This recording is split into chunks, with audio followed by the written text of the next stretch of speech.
everyone, and thank you for attending the Urban League of Portland's Meet the Candidate Forum for the 3rd District Congressional Representative, Part 2 of 2. My name is Justice Raji. I am the Director of Reimagine Oregon, and I will be tonight's moderator. Before we get started, I want to thank our community partners for supporting tonight's forum. Tonight, we will be featuring candidates running for 3rd District Congressional Representative. We are joined by Sushila Jayapal, Michael Jonas, and Teresa Orwig. The candidate, Joanna Harbor, is under the weather and unable to join us this evening. Please note that all candidates running for this race were invited, but either they had a scheduling conflict, declined to participate, or did not respond to our outreach efforts. All candidates are here to highlight their campaign proposals and answer questions related to our community. For tonight's event, we will be doing the opening statements, questions, and closing statements. We start in alphabetical order and rotate throughout the sections. Although we hope the forum will be an exciting and informative event, we also want it to be an orderly and respectful one. All defamatory, abusive, profane, threatening, offensive, or hate speech are strictly prohibited. Candidates that engage in this behavior will be removed from the forum. And here are the ground rules for the candidates. Please remain muted if you are not answering a question. Each candidate will have 4 minutes for their opening statement. And I will let you know when you're coming up each time. When questions are asked, each candidate will have 4 minutes to respond with no rebuttals. We will have 3 questions, time permitting. After the questions are complete, each candidate will have 4 minutes to deliver a closing statement. And again, I will prompt you when it's your time. Please be courteous and conscientious of time and your fellow candidates. Throughout the forum, when speaking, if you are within 30 seconds of your allotted time, our staff will send you a notification. If you go over time, we will send a chat to all that you know that time is up. If you persist in going over time, you will be muted. So we will begin, and Sushila, you will be first. And so, and the questions will also be dropped in the chat for you. So Sushila, your time starts now. Excellent. Well, good evening, everybody. Thank you so much for being here. Thank you, Urban League and all your partners for putting this on. Really appreciate the chance to talk to you. I am Sushila Jayapal. I use she, her pronouns. I'm a proud resident of the 3rd Congressional District. I've lived here for 30 years. I have raised 2 incredible kids here. But I'm originally from India. I came to the US when I was 16. I had a suitcase, not much else. My parents sacrificed a lot to send me here. But like all parents, they wanted the best for their children. They wanted a better life for me and then for my sister. And they really believed in the American dream, which I will say we're cynical about today because we know that it's a dream that's been denied to too many people. I have carried my parents' sacrifice with me every day. I've been a lawyer. I've been a community volunteer and an advocate. I've served on the boards of a number of nonprofits like Planned Parenthood. And most recently, I've been a Multnomah County Commissioner for North and Northeast Portland, a position that I stepped down from to run for Congress. Throughout my time in this district, I have focused on getting resources and services to the people who need it the most because of the policies and systems that have let them out. Whether as a lawyer representing people seeking asylum, fleeing from war and violence in other countries to come here, or representing kids in the foster care system, whether as a nonprofit advocate on the boards of organizations, always advocating for us to lead with race, because we know that the color of our skin affects our paths through life here. And then as a county commissioner, I fought for wage increases for frontline nonprofit workers. I got funding for the first ever LGBTQ focused homeless service center in the county, created the county's first ever immigrant and refugee services staff position, and I received a Lifetime Achievement Award for my leadership on domestic violence. I'm running for Congress because we are at a pivotal time in the country and in this district. MAGA Republicans are threatening our democracy. They're taking away rights we've counted on for decades, like the right to have an abortion. They're trying to rewrite history, especially our country's painful history around race. And they're pushing policies that will hurt everyday Americans, like cutting Social Security and Medicare. And then at the local level, we're facing crises of homelessness and addiction, and also the everyday challenges of a class that's losing ground. Worried about being able to afford housing, worried about healthcare, childcare, worried about aging with dignity, and about responding to our changing climate. We need real change for all of us, for Black and Brown folks, real change for immigrants and refugees, real change for all our communities that have been left out and left behind. And that's why I'm running for Congress. Thank you. Thank you, Sheila.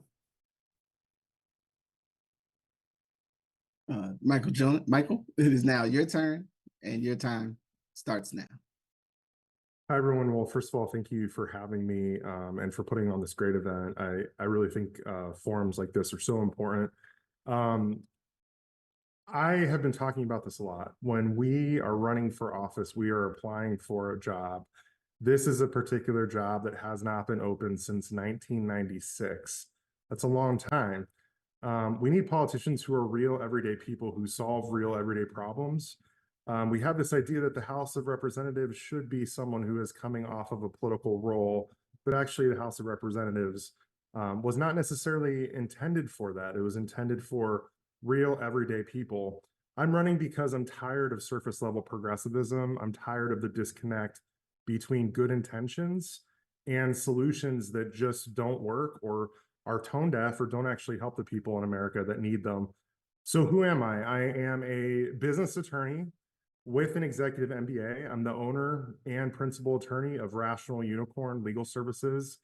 For almost 7 years, I have offered community business law for everyone in the community, to small businesses, nonprofits, and creatives of every type. I have forged community partnerships with business chambers, startup incubators, big business, small business, nonprofits, and mutual aid organizations. I and my firm have collaborated with the Hispanic Chamber, the Black Chamber, Business Impact Northwest, Craft 3, ORPIB, our gay chamber, SBDC, Apano, Latino Built, NAMAC, Prosper Portland, Hacienda, Accelerate Women. I could go on and on. I have partnered with those organizations.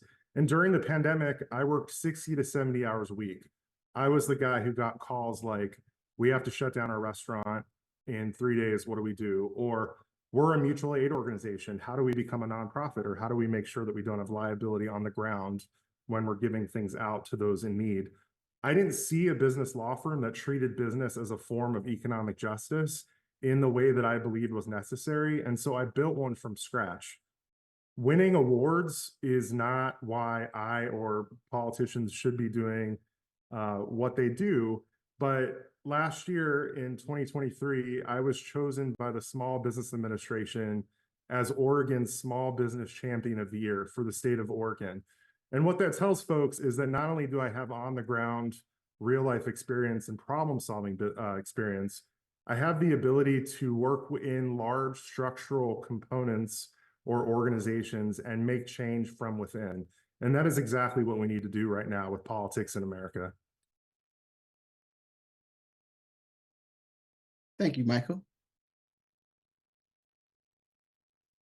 Teresa Orwig, or Teresa, it is now your turn, and your time starts now.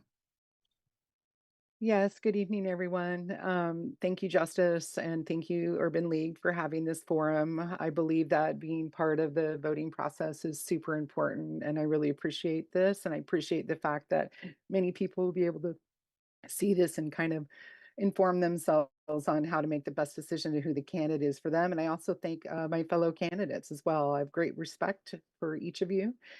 And so a little bit about myself. I was born in Portland, raised in Aloha, moved away to the North Coast for a brief time, and then moved back here to District 3 when I had my son 23 years ago. when my son was very little. As a single mother, I put myself through nursing school. So early on with him and being a single mom, I kind of felt the struggles of just being a single parent, having to work full time and going to nursing school and putting myself through school.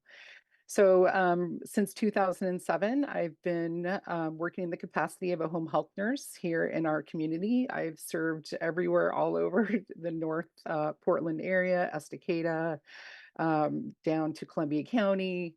And I've really been able to see and meet the challenges of the people in those areas for the last 17 years. I'm running for Congress because pretty much honestly, since the summer of 2020, I started kind of becoming a little bit more alarmed as to where our nation was heading, where our state was heading, and even locally with rise in crime and homelessness and just kind of questioning leadership in our government with the intense divide that we've had. And so I started familiarizing myself a little bit and learning more and more about kind of my community, my politics, and kind of the leaders here in Oregon and my local community. And decided that when this opportunity came to run for District 3, that I was like, why not me? You know, I feel that I live that concern of the average middle class American person who's feeling, you know, inflation, feeling not quite as safe as we used to, just based on things that are going on in our nation with the crime and things like that. And so I felt that we needed more people in government that was more in touch with the average person. And so that's why I'm running. Thank you, Teresa. Yeah. Then next we'll have Gary Dye. Gary, thank you for being able to join us. Just for the audience to know, we weren't sure if we were going to have you join us, so appreciate that you were able to make it. We are doing opening statements, Gary, and it's now your turn, and your time starts now. Thank you for inviting me. I really appreciate this opportunity. Yeah, my name is Gary Dye. I was born and raised in outer southeast Portland in a 760 square foot house with no garage, pretty small. My mother was a refugee from the Soviet Union after World War II. She lost touch with her family. They thought she was dead for 20 years, and she immigrated here. She was also thrown in a Nazi concentration camp for a little while until a German lieutenant rescued her and sent her to his farm in the western part of Germany. And that's how she could come here because the Soviet Union considered anybody who went across the lines as being traitors. And she probably would have been executed or sent to a gulag, you know, prison camp if she would have gone back there. My dad was the 10th of 10 kids in Dust Bowl, Oklahoma. Very, very poor. When he was 11 years old, he was caddying at the local country club and he stood a little bit too close and the guy swang back and put his eye out at 11 years old. And that affected him pretty badly. He was a union member with the Bakers and Confectionery Union most of his life. Both my parents are dead now. I turned out to be a very introspective person. I was voted Albert Einstein of 1977 by my high school class. I went to Oregon State and got a degree in chemical engineering and worked for 15 years in the oil refining industry. Some of those years were in Saudi Arabia, over 4 years in Saudi Arabia. And that was an interesting experience living in a totalitarian country, uh, basically opposite of ours, where I kind of like had a lot of time because you couldn't date women, you couldn't even talk to women over there. And I kind of formulated my philosophy of life and my political beliefs and stuff like that. So in the meantime, I didn't really like oil refining. So I got degrees in mathematics, and I got a degree in physics, and I got an MBA, trying to change my vocation. Didn't quite work. I entered law school. I didn't like that, so I quit that. Um, and I've been a libertarian for almost 25 years until I realized they're not a very good party. They don't support their candidates. I ran for U.S. Senate in 2020, and I didn't really like it, but the Republican Party filed a lawsuit against me to take me off the ballot, and the other libertarians too. But I don't carry grudges, and I changed to Republican 2 years ago, and so now I'm running as a Republican for District 3 U.S. Rep. I ran against Earl Blumenauer in 2018 as a Libertarian. I just want to say that I've been even a rogue in the Libertarian Party. Some of my ideas don't seem to fit with their standard uh, platform. And I've gone even further than that. And I think a lot of Republicans don't like what I have to say, that I don't agree with a lot of their platform. And I think the Urban League would approve of some of the things I have to say, and even Black and brown people also. So I hope you guys can give me a chance, a Republican, and maybe turn away from the Democrats. Thank you, Gary. Now we will begin the question portion of our forum. Each candidate has 4 minutes to respond to each question. I will call on folks when it is their turn. So I will start with reading the question, and then you will go in order that I call. Gary, you actually will be first on answering the next question, followed by Shushila, followed by Michael, and then Teresa. Here's the question. As inflation rates continue to rise, many families in our district are feeling the financial strain. How do you plan to address the challenges posed by inflation and ensure that working families have access to affordable goods and services, particularly in communities disproportionately impacted by economic disparities? Gary Dye, your time starts now. Well, like I said, I do have an MBA degree, and I can address some of this. As we know, it's a pretty darn simple thing about inflation. You have too many dollars chasing too few goods. So when you have people wanting to buy this, that, and the other thing, there's all this competition that causes prices to rise. That is inflation. Well, what has happened? What has caused that? Well, it's not just the increase in the national debt to $34 trillion, but as we've done that in the last 15 years, we've tripled the money supply. We've printed money and thrown it out there. So you got all this money now chasing too few goods, and that's what's causing the prices to rise. It's a very simple thing. Now the thing is, the problem isn't inflation. The problem is that we're near an economic catastrophe with the amount of our national debt, and especially the fact that we've already tripled the money supply. Because typically, what happens, and we saw this in Greece, and we saw this in Botswana 20, 25 years ago, is that when bondholders don't believe that they're going to get paid back on their bonds, then they're not going to buy the bonds. And that's what the government is doing right now to fund the government. They're selling these bonds, 20-year bonds, with a certain interest rate that they have to sell, right?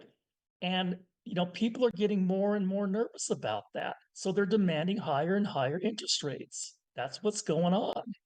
And typically, what we see, like in the past with Greece especially, is that when the interest rate turns out to be maybe 15%, that is at a level where people don't believe the government is going to be able to pay back the bonds anymore. And that's when they say, I would be stupid to buy a bond because I'm going to lose my money. So they don't buy the bonds. Then what happens? Then the government has to print money to pay for the government services and all this stuff, right? That's what happens. So, the problem is we've already tripled the money supply in the last 15 years. That's not going to work now. That's going to be hyperinflation. It's going to destroy the dollar. What we got going on now is nothing compared to what's going to happen when the government destroys the dollar. So that's what we've got to do is we've got to tame, and now the deficit is up to $2 trillion a year. And people are just shrugging their shoulders. Yeah, well, it's $2 trillion a year now. What's it going to be next year? 3 trillion? It's completely and totally out of control. And this is going to destroy us. It's going to destroy our whole economy. We're going to have a depression. It's going to be much worse than the Great Depression of 80 years ago. Because when it happens, how is the government going to take care of people that don't have a job anymore? They can't do anything because the dollar is going to be worthless. You're going to be sending, $1 million to people because the dollar won't be worth anything. It will be hyperinflated away. It's going to be an economic catastrophe that we've got to avoid. And therefore, we've got to do things. We've got to do more drastic things to cut down on government spending to at least reduce the deficit to near zero or something small.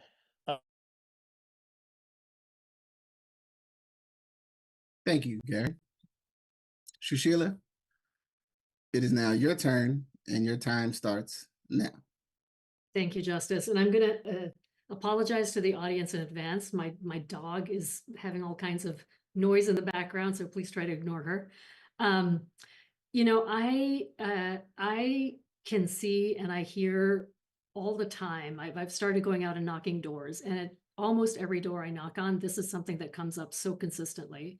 The kind of the pinch that people are feeling from high housing costs in particular, that's one of the ones that comes up most often, but then the costs of other things as well. And I think there are a number of things we can do to have just like a concrete impact on people's daily lives. First of all, housing costs is one of the largest components of inflation right now. The rate of housing costs going up is what's driving that number.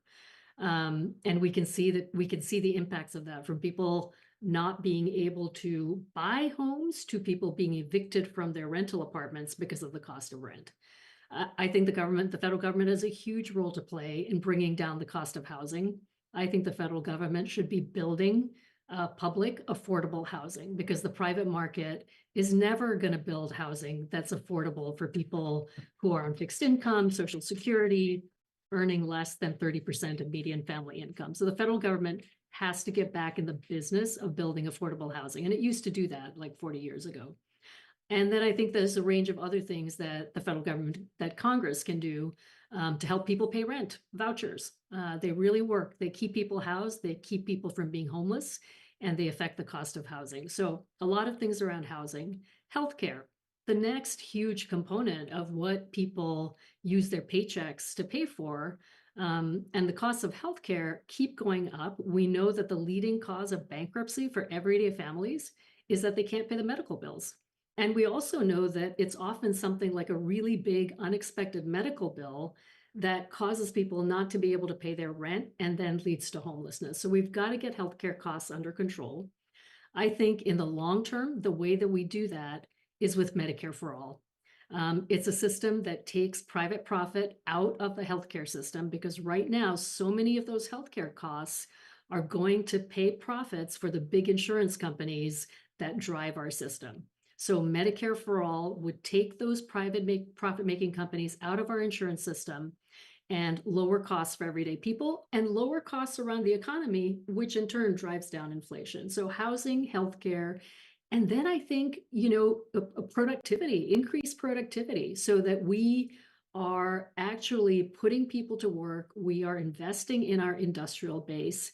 we are greasing the engine of the economy so that we're producing more, and that grows our economy, and that addresses the other part of inflation, which is that we need more revenue in order to pay for our expenses. And I will say that the Biden administration has already done this, or worked on this, the Inflation Reduction Act, which has a lot of these measures, reducing healthcare costs and also investing to increase jobs, has had an effect on inflation, and we need to continue that approach. Thank you. Thank you, Sushila. Michael, it is now your turn, and your time starts now. So first I want to say that we need to assess corporate profits. It's believed by many economic experts that a lot of inflation right now is corporations who are deciding to increase prices to maximize profit. So I think there should be, we should look at corporations, and if they have the ability or should have the ability to have massive price increases on things that are basic needs. The second thing I'll say is I think this is a systems approach, meaning that this isn't just about housing or about healthcare. There's a wide variety of things that need to go on here, and they're all interconnected. And third, some of those that I'll tell you about, the first one is the federal minimum wage. Our federal minimum wage is still shockingly at $7.25 an hour.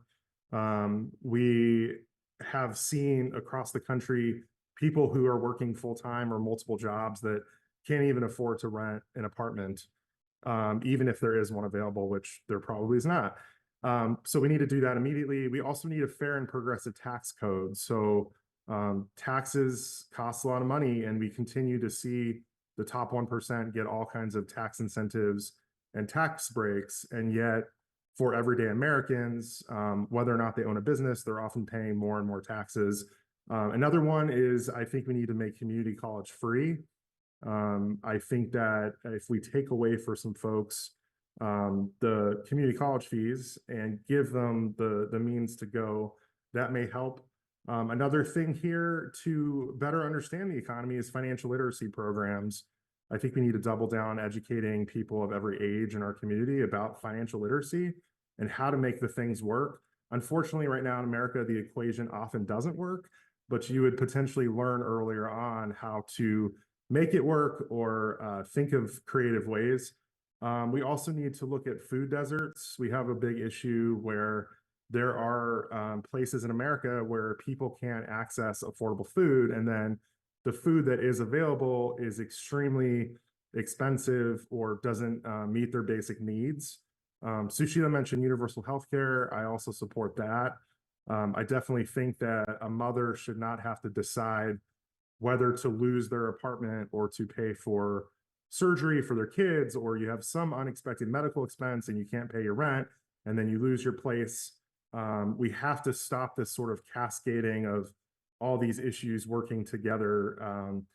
And then there's investing in infrastructure and workforce training and making sure that, especially with these climate action measures like the Inflation Reduction Act, that we provide necessary workforce training programs so that folks who have been historically marginalized have the opportunity early on to go through these programs, even starting in high school and potentially after, and then to get these good, green, high-paying jobs.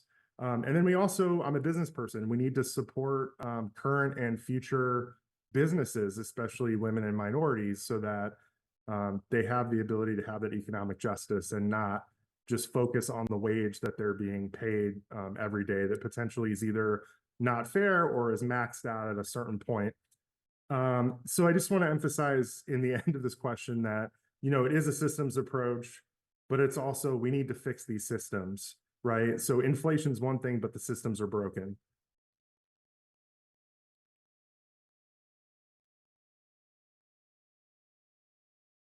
Thank you, Michael. Teresa, it is now your turn, and your time starts now. Thank you. Well, I have spoken with a lot of people over the last year or so.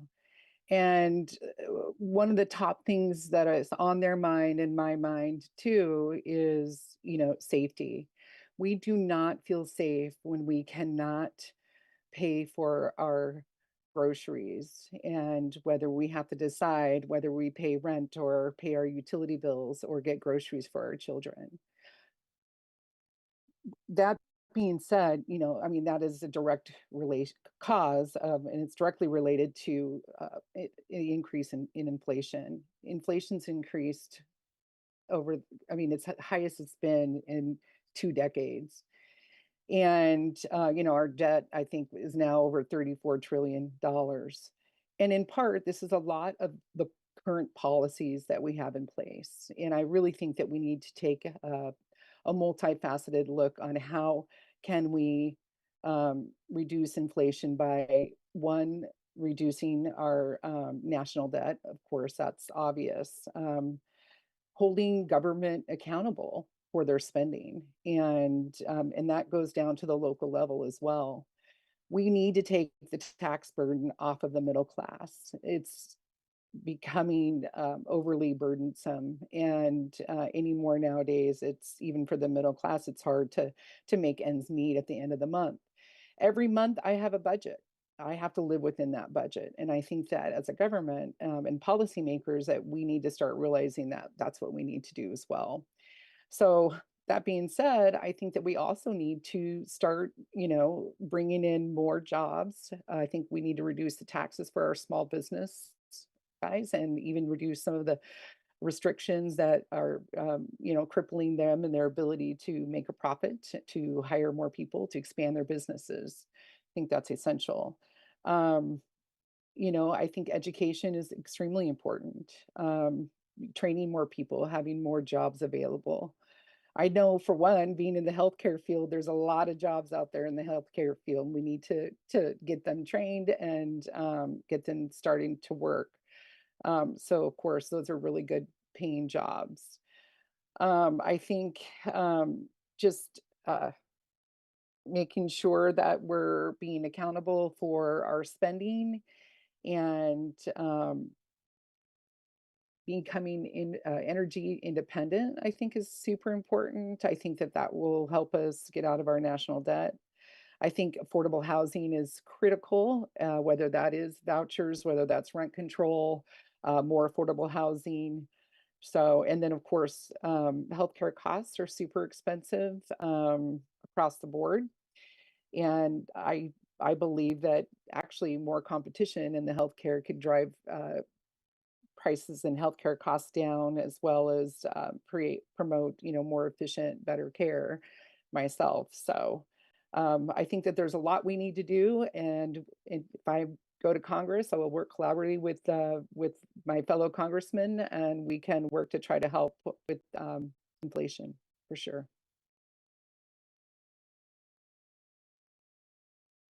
Thank you, Teresa. Now we're going to move to question 2. Considering Oregon's efforts to secure funding through the Federal CHIPS Act to support semiconductor fabrication plants in our state, how do you plan to advocate for equitable access to these potential resources, especially for communities historically marginalized or underserved? Sushila, you will be first on this question, and your time starts now. Yeah, thank you for that question, Reggie. I mean, I think that getting resources from the federal government to the district is absolutely one of the most important jobs of a congressperson. And as I mentioned in my opening, my focus throughout my professional life has been on making sure that we're getting resources to the people who need them the most. So making sure, for example, with the CHIPS Act, with those jobs that we believe will be created from manufacturing the facilities that will manufacture the chips, we need to make sure that folks who have not had access to those kinds of jobs in the past do. That means training. It means access to education. It means access, and whatever that looks like. It could be community college. It could be internships. It could be sort of apprenticeship type programs. Whatever the kind of training is that we need, we have to make sure that it comes to communities who have not had access, who've been left out and left behind for so long. I'll give you an example of some work that I've done around something like this.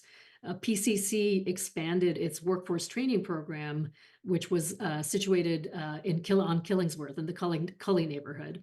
And I worked with PCC and the county to take a county clinic to PCC to have it cited there so that we could work with PCC and make sure that the folks who are coming to our county clinic also got access to the training programs that PCC had available. In that case, it was healthcare, not semiconductor, but that's the kind of thing that we need to focus on. And so it's both the big picture of creating those resources, bringing them back, and then on a really specific level, looking at our neighborhoods, looking at where folks aren't getting access to jobs, of creating programs to serve those folks.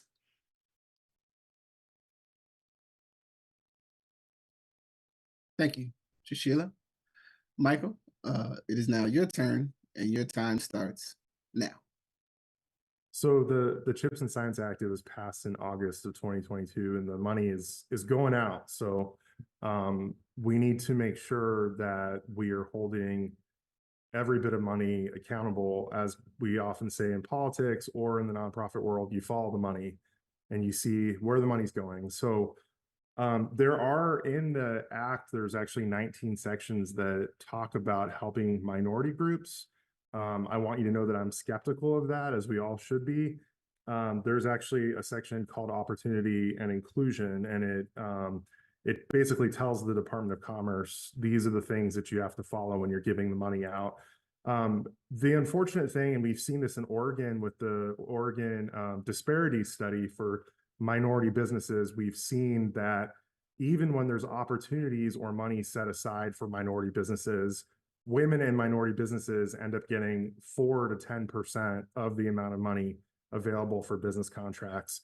So my worry is that the same thing or similar will happen with this. So the question is, how do we not have that happen? How do we hold them accountable? We don't, even though we're all running for Congress, none of us have a magic wand. We can't make all the promises. What I do think we can do is we can get District 3 ready as much as possible to apply for these funds.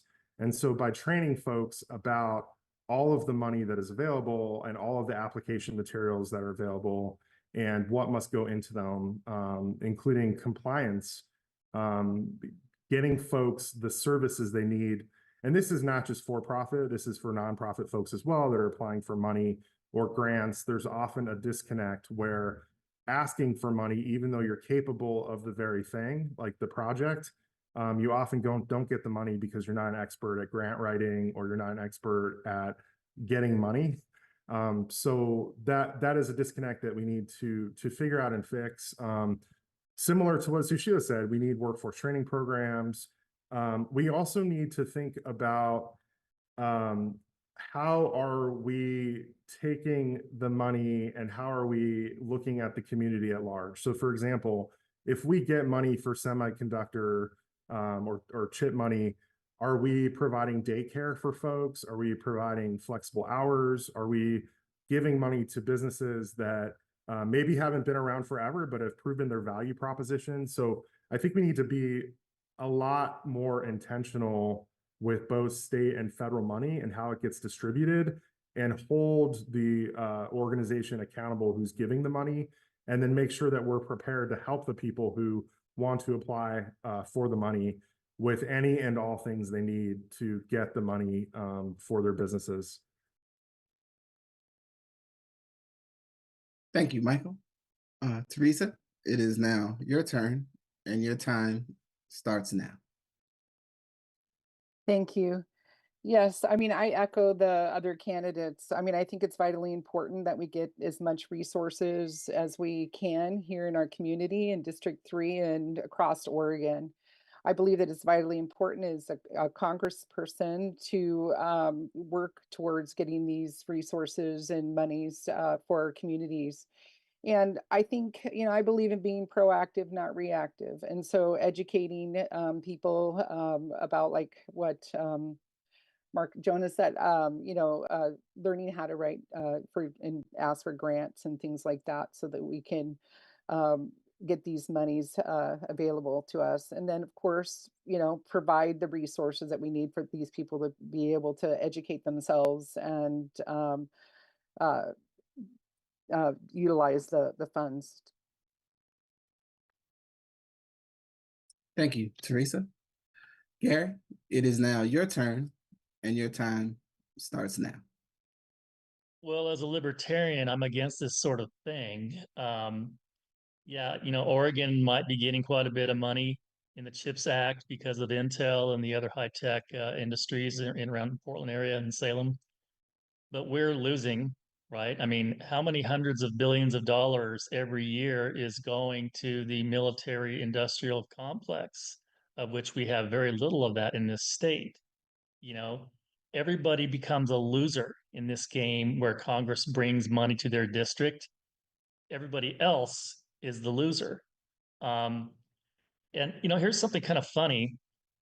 You know, Congress just approved, I think, sending $15 billion of military aid to Taiwan. Don't they know that Taiwan Semiconductor is dominating the chip making business? You know, and that Taiwan is a fairly wealthy country. Why didn't Taiwan just buy this stuff that they needed for their defense? Why did we give it to them? That doesn't make much sense. Adding to our national debt. That's exactly what it did. Um, Maybe we should have had Taiwan tax Taiwan Semiconductor to pay for these armaments. Why didn't that happen?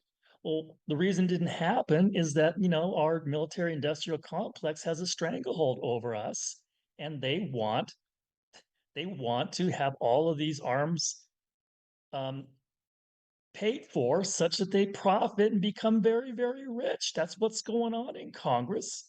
These congressmen are getting paid off by their military backers. It's just a horrible thing that's going on. Israel too. Israel is a rich country. Israel has much less debt per capita than we do. So why do we give them $25 billion more of armaments? Why? To add to our debt. It doesn't make any sense at all. But getting back to the CHIPS Act, I don't think that that's going to save Intel or anything. I think what we should have done is tariffs. Tariffs work. If we don't think Taiwan is playing fairly, or that the Chinese are starting to do things and they're not be doing things fairly, you do it with tariffs. You don't do it by taxing American citizens and throwing that money at Intel. I'm done. Thank you, Gary. We're going to move to our third question. The city of Portland finalized a 15-year settlement with the state to clean up the Columbia Slough, the 31-mile stretch of waterways between Fairview Lake and the Willamette River. The Columbia Slough was a local dumping ground for surrounding industrial and agricultural sites until the 1970s. How will you ensure the Department of Environmental Quality will hold industrial and agricultural companies accountable to environmental protection policies to ensure safe waterways and green spaces? Michael, you will be first on this question, and your time starts now. Sure. So first of all, I'm a business and contract attorney. So what makes an agreement a contract is that it's legally binding and enforceable. And this settlement agreement, it must be enforced. So there's that component of actually saying that this is a settlement that is legally binding and has a well-written cleanup plan. The other component is getting the community involved. There have been hundreds of groups, some native tribes as well, who have been involved with cleaning up the slough, but the slough is meaningful to them for numerous ways, or the area around it. And so we need to involve the community in community engagement, let them know what the settlement means, let them know what the possibilities for cleanup are, and see which cleanup projects or restoration projects they've been doing prior to the settlement. And so we don't have what they're doing and then a whole alternative plan that doesn't reconcile. And then there's an oversight component. So I would advocate that the DEQ have some sort of oversight committee overseeing the settlement and how to integrate not just the legal terms, but thinking of the cultural and environmental impacts of the cleanup process. And if that doesn't work, the EPA, the Environmental Protection Agency, they actually work on fair and robust enforcement. So we can actually, I say we, the Congress, the American public can demand it. The EPA can, through their enforcement capabilities, oversee or decide to make sure that the settlement plays out as it should. And then finally, there's a future component to this. How do we make sure that these things stop happening? And how do we prevent them early on? Not only should it not have happened, but it did. But then also, once we discover that these things happen, it shouldn't take a massive lawsuit and a settlement for moral changes to occur. We should look across the country at lead in water, at forever chemicals, nitrates in soil, on and on and on, and actually solve these problems without waiting for the litigation process or the settlement process, which could take years and years. Thank you, Michael. Next, Teresa, it is now your turn, and your time starts now. Well, I think that the settlement is a great thing, and I think it affects all of our communities, especially close to key areas where that's an issue. And I really honestly believe that we go back to accountability and transparency and making sure that that things that are supposed to be done are being done and in a timely manner. And I believe that the EPA should be a part of that. And then of course educating our community and making sure that they know how to contact, who to contact if there's any concerns. And but again, over the long run, it's mostly just for me accountability and transparency, and making sure that this doesn't happen again. Thank you, Teresa. Gary, it is now your turn, and your time starts now. Well, I think the big problem is that we depended upon the government to solve this problem. Government is corrupt everywhere, and that's why even the Willamette, with Northwest Natural not paying and fixing all the problems they caused in the 1950s with their manufacturing plant there. Yeah, I think what we should allow is that people should be able to sue these companies that did all the pollution, take their money away from them. But you can't do that. You can only do it through the EPA, government people who get paid off and don't get the job done. Speaking of Northwest Natural, I worked for them for 12 years as their measurement engineer. And right off the bat, I realized what a corrupt company they are, basically cheating people. And it got to the point where I couldn't stand it anymore, and I reported them internally, 24 ethical violations. And when they didn't do anything about that, I reported them to the OPUC. And the OPUC turned their back on me, and I lost my job and I lost my career. And that's not supposed to happen to protected classes like whistleblowers, but that's exactly what happened. And right now, Oregonians are going to be paying $50 million to replace 250,000 meters that they shouldn't have to replace.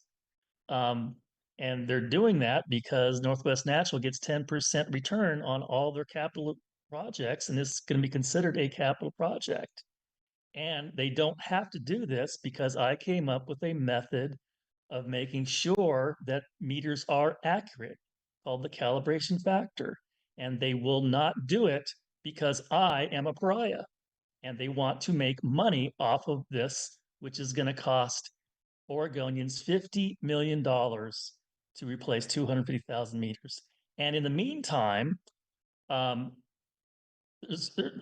tens of thousands of people are going to be overbilled for 4 years while their defective meter is on their house for up to 4 years, and they're not going to be compensated for that. $180 on average is what I calculate. That is wrong, and it shows basically how corrupt government is everywhere. Thank you, Gary. Shushila, it is now your turn, and your time starts now.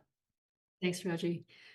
Yeah, I think it's going to take, well, I'll mention four things. There's more, but four things. Advocacy.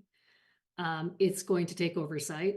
It's going to take planning, and it's going to take funding. On advocacy, I think part of a congressperson's job is to advocate for the things that their communities are asking for them for. And that means using every platform that's available. I think it's underestimated that one of the really important pieces of a congressional seat is using it as a platform, just using it to talk, to explain, to talk to the media, to talk to constituents, to talk to your colleagues about the issues that you are working on. And so advocacy, I will advocate for that cleanup to move as quickly as possible using every tool that I have. And then community advocacy. I mean, as I watch what's happening with that site, community advocacy has been key to moving it along to the extent that it has moved along. So I think working with the community organizations that have been so focused on this for so long, and also getting funding to them. You know, most nonprofits that do advocacy don't get paid for their advocacy. And I think the government should recognize that those groups are providing a service and should be funding advocacy work. So that's the second piece. Oversight, absolutely making sure that we're tracking, that we're following, that progress is being made. And when it doesn't get made, writing that letter to the DOE or to whoever the letter needs to be written to. Planning, from what I understand, that there are a number of the responsible parties that haven't even submitted plans about what they're going to do. And there's been a suggestion that perhaps we should fund them to do the planning, not fund them to do the cleanup, because that's their responsibility. But as an incentive to get movement, to just shake something loose, the federal government could put some money into funding the planning process. And then that brings me to funding. The Superfund is underfunded and I believe has been for quite some time. So we need to make sure that we've got that fund has the resources that it needs to push forward these planning processes, to do the oversight, to do all of the work that we should be doing to get the site cleaned up. Thank you, Shushila. We have come to the end of our question portion, so we will be moving to our closing statements. You will all have 3 minutes each to make your closing statements. We will start with Teresa. So if you are ready, Teresa, it is your turn and your time starts now. Well, again, thank you very much for having me. I feel like we've addressed a lot of really important key issues that affect District 3 and Oregon as a whole. And I just want to reiterate that, you know, we're in a time in our nation where it's very polarized and very divided. And again, I've said this earlier, and I continue to say it, that people need to feel safe. And we don't feel safe when we have high cost of living, inflation's high, crime is high. You know, we want to be able to walk our dogs at night when we get off work, and sometimes we just don't feel that way anymore. And it's been not all that long ago where we were able to do that, and we did feel safer. You know, if we can't pay our bills and we can't, you know, build generational wealth or put our kids in college, you know, because we can't afford it, we need to have a change in leadership. We have to look at kind of, you know, where did we get where we're at? And, you know, sometimes it is the policies and the current policies that are causing the issues that we're having to deal with today. And so I looked at, when I decided to run, I just kind of looked at, like, you know, what do we need more of? What do we need leadership? Why? We need vision. We need purpose. We need people in Congress in leadership roles that are really very in touch with kind of what the average person is going through.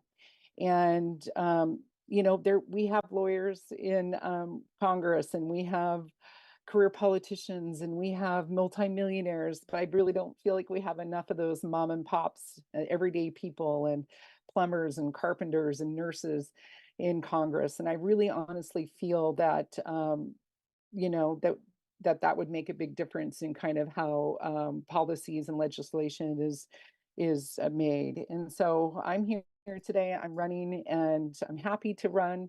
I'm 100% committed to the people of District 3, to Oregon, and quite frankly, our nation, to kind of get back to the nation that, you know, everybody deserves to feel safe and everybody deserves to feel that their needs are being met and that, you know, that their rights aren't being infringed on and whatnot. And I honestly feel that that candidate is me. So I really do thank you for taking the time for speaking with me today and allow me to introduce myself. And I look forward to people visiting my website. And if you have any issues or questions moving forward, please feel free to ask. Thank you, Teresa. Michael, it is now your turn, and your time starts now. So thank you for having us. I really appreciate it. As I mentioned in the opening, I really do see this as a job application. There is no requirement for this job that you have to have come off of a political role. There is no requirement for the job that is you have to make or fundraise millions and millions of dollars. What you need is to be a creative, collaborative problem solver. And what you need to do is be able to talk to real everyday people. You need to break down complex things. So here's a little bit about what I can offer. First, I'm 39. I'm the youngest candidate on the call tonight. I can talk to people of any age. I can talk to people across the aisle. I'm the guy that is the business attorney that gets invited to the table and then talks to someone about their tax break, but can talk about progressive values and how it relates to business. I'm a skilled negotiator. I'm a trained mediator. I'm the one that will be able to talk to folks like MAGA Republicans, Marjorie Taylor Greene, and Mike Johnson. To tell you a little bit more about that, I have a husband. I have $400,000 in student loan debt. I have friends and family members who are trans. I am someone who stands up. I'm not just here going through the motions. The other thing is I'm a business owner. So I built my law firm from scratch. It's a unique service model, but I also built out a diverse team of women and people of color. And when we build out our congressional office as a congressperson, we have to build it out so that it's not just representative. We have to build it out so that it's modern and effective and creative. And I feel like I have proven that I have the ability to do that. I have a bachelor's degree in psychology. I have a Juris Doctorate. I also have an executive MBA. So academically, I'm someone who can read the bills and understand the policies. But what's more important, I think, is that I really understand the industries that are in this district. We all understand the issues, but I'm the one who has the most economic development experience. I'm the one who has treated business ownership as a form of economic justice and has dedicated my career to that. You may be wondering, well, who endorses me? It's the community leaders that we see every day. The executive director of the Black Chamber, the folks at Sneaker Week PDX, the executive director of Pride Northwest, the ED of Music Portland, the ED of Tech of New Tech PDX. It is everyday people who are working in the industries in this district. Those are people who live and work here, not people who are at the national level or don't know the district at all. So we can't discount them. If you want to learn more about my campaign, please go to my website. It's michaeljonasforcongress.com. You'll see that I am the grassroots one that's also the competent one. So if you want politics of the possible, then take a risk and go with what's bold and daring, not with status quo and voting in. Thank you, Michael. Sushila, it is now your turn, and your time starts now. Thanks, Justice. So residents of District 3 have an important choice to make on May 21st. It's coming right up. Whoever wins this primary will likely win the general election and will likely serve for a long time. I ask you to vote for me as the progressive champion in this race. What that means to me is that I believe we need big change. I think we need to advocate and fight for a bold vision of what justice and freedom really look like, because if we don't, we will never get there. On healthcare, I'm an unabashed supporter of Medicare for All, which will provide universal single-payer healthcare. We need to change our broken healthcare system, not tinker at the edges. On climate, my leadership on moving away from fossil fuels and on clean air has earned me the endorsement of every environmental organization that's endorsed in this race. On civil rights, I have been out front on abortion, one of the foremost issues for voters in the 3rd District. I served on the Planned Parenthood board when we became the first Planned Parenthood clinic in the country to offer medication-assisted abortion. And I have been out front and publicly shared my own abortion story to advocate for the right to choose as an essential freedom. On democracy and the role of money in politics, I have pledged not to take corporate PAC money. And in one of the most prominent foreign policy issues of our time, I am the only candidate consistently, regularly to have called for a ceasefire in Gaza. I first made that call back in November, and also to have called for an end to offensive military aid to the Netanyahu government. What's happening in Gaza is related to what's happening here. There's a deep relationship between the fact that we are funding bombs that are killing Palestinian children and simultaneously saying that we don't have the resources to provide housing and food to children here. I will always stand up for my values, and I'll also look for common ground where I can find it. I have a long track record throughout my life here in the United States of working across difference to get hard things done. And I'll bring all of my experience as a lawyer, a nonprofit leader, and a local elected official with me to Congress. And maybe most importantly, I can build the broad coalition that will help get big things done. I've already done that here.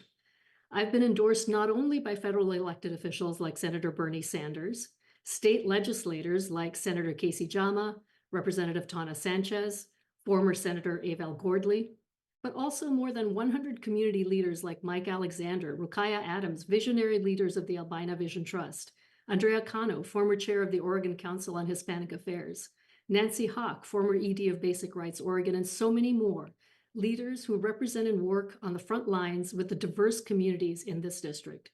People who have worked with me throughout my years here know my leadership and know that I deliver, and that as your Congresswoman, I will continue to deliver with and for you. Thank you. Thank you, Shushila. Gary, it is now your turn, and your time starts now. Yeah, I was a member of the Libertarian Party for maybe 25 years. I was on the board of directors, and like I said, I ran for U.S. Senate in 2020 as their candidate. And therefore, I've never voted for Donald Trump ever, but I did want him to beat, Hillary Clinton, and I desperately wanted him to beat Biden, and of course that didn't happen. And the reason for that is that I concluded that the Democratic Party has turned from being a liberal party to being a totalitarian party. Liberals used to, believe in government controls of the economy, but they were for social freedoms. And that's not the case anymore. Democratic Party basically are against freedom of speech and even freedom of religion. And I think that they are the ones that are trying to end democracy in our country with what they're trying to do with Donald Trump.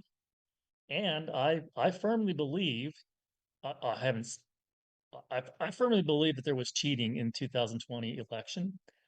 I have never seen a decent audit of the process of the basically collection of votes turning into votes for whatever candidate. I have never seen any kind of audit at all. Maybe a little bit in Arizona, but there's a lot of questions out there. And when maybe a third of the country believes that elections aren't done fairly, I mean, you can't ignore that. You just can't you know, poo-poo them, right? You've got to address that. because that's really eating at our democracy, is that when a third of the people don't believe that elections are fair. And what they're doing with Donald Trump and lawfare, it's just terrible. And it's obvious. Everybody knows it. But getting back to my candidacy, again, you need to look at my voters pamphlet statement. There's a lot of things in there that are going to raise eyebrows. It even raised eyebrows in the Libertarian Party. A lot of innovative stuff. I believe in reparations. I believe in universal basic income. I believe in going to a transaction tax and getting rid of our other taxes, including the income tax. And I believe in really paring down our military to where it's actually defending North America and not defending everybody else in the world and being the world's policeman. Thank you, Gary. As tonight's candidate forum comes to an end, I want to give a special thanks to our partners at LNS Captioning and Open Signal for airing this forum. We thank the candidates for participating tonight and our community partners. The Urban League of Portland is a C3 organization and does not endorse candidates. I also want to highlight the importance of voting. The deadline to register to vote for the primary election is April 30th, and the primary election day is May 21st. Democracy only works when people vote. So get registered if you aren't and vote. Audience, please remember that the Urban League of Portland is a nonprofit organization that relies upon donations and membership to be able to serve the community. Join our movement for justice and equity in Oregon by visiting our website at ulpdx.org. If you are able, I invite you to donate. Your support is an investment in our Black community and our robust wraparound programming that empowers communities and changes lives. Tonight's event was part of the Urban League's series of virtual candidate forums for the primary election. Please visit ulpdx.org 2024 primary candidate forums to learn more about our series of events. If you need assistance voting or registering during the election season, staff at the Urban League are ready to talk with you. Reach out via our website, social media, or call 503-280-2600 for assistance. I'll read that again, 503-280-2600 for assistance. On behalf of Urban League President Nikinge Harmon Johnson, the Board of Directors, and all of our members, I thank our audience for joining us tonight. I am Justice Raji, Director of the Reimagine Oregon, and good night.